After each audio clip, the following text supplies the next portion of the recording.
E essa treta, hein, rapaziada, do Rossi com o Carlos Ferreira, hein? Pra começar, cara, o Liberal soltou a seguinte manchete: corte de Rossi da delegação do Paysandu causa insatisfação. Logo em seguida, o Rossi veio a público na sua rede social se manifestar referente a isso. Ele pegou o print e postou: fonte do Carlos Ferreira, vozes da minha cabeça. Fazendo alusão àquelas aquela velha gíria do futebol, né? Quando uma informação ela é infundada.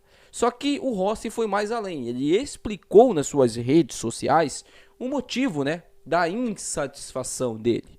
Minha lesão não é no tornozelo. Não teve nada de insatisfação, nem da minha parte, nem da comissão técnica. Apenas frustração de não poder ajudar os meus companheiros. Seguimos. Nada vai atrapalhar nossa retomada no campeonato. Muito menos pessoas que querem tumultuar o nosso ambiente. A verdade, cara, é que o Carlos Ferreira, na minha opinião, é um bom jornalista, só que de alguma maneira ele não é muito bem quisto, nem pela torcida do Paysandu e nem pela torcida do Remo, né? Alguns acusam ele de ser bicolor, outros acusam ele de ser remista. No caso, o Rossi, né, ficou muito chateado com o que foi soltado de informação e ele acabou vindo se defender referente a isso. O que acontece é que no jogo de ontem entre Paysandu e Amazonas não houve um vencedor. O Paysandu até abriu o placar, começou bem o jogo, mas depois da expulsão do Novilho, o Paysandu teve que jogar metade ou uma parte final do primeiro tempo com um jogador a menos e todo o segundo tempo com um jogador a menos. O Amazonas conseguiu empatar o jogo e não conseguiu furar o bloqueio e a defesa do Mesquita, o goleiro bicolor, que vem sendo um dos destaques do time do Paysandu, né, nessa era Claudinei Oliveira. O Mesquita chegou, colocou o Matheus Nogueira, que estava sendo muito criticado no banco de reservas, e hoje é o goleiro titular com méritos totais, tá? Nesse gol do time bicolor. Então, um resultado que para o Paysandu não era um dos melhores, né? Mas entre os piores do contexto do que foi o jogo, foi um bom resultado, porque o time soma um ponto fora de casa. Agora vai ter o duelo contra o Atlético nessa última rodada do primeiro turno. Quanto isso ao Amazonas, né? Resta agora buscar fora de casa essa perda desse ponto. Mas, para os dois, na minha opinião, foi um resultado ruim esse empate, né?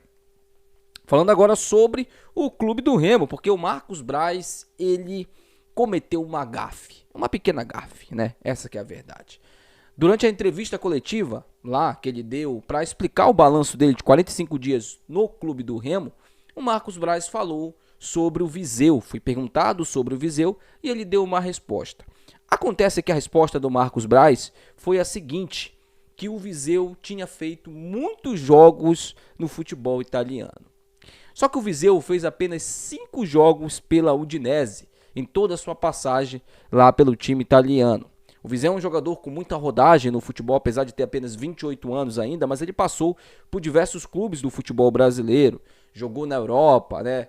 Jogou em clubes determinados ali do futebol brasileiro, Grêmio, Criciúma, Atlético Goianiense, o Remo, né? Então o Viseu tem uma certa rodagem no futebol. Não foi bem em 80% desses clubes.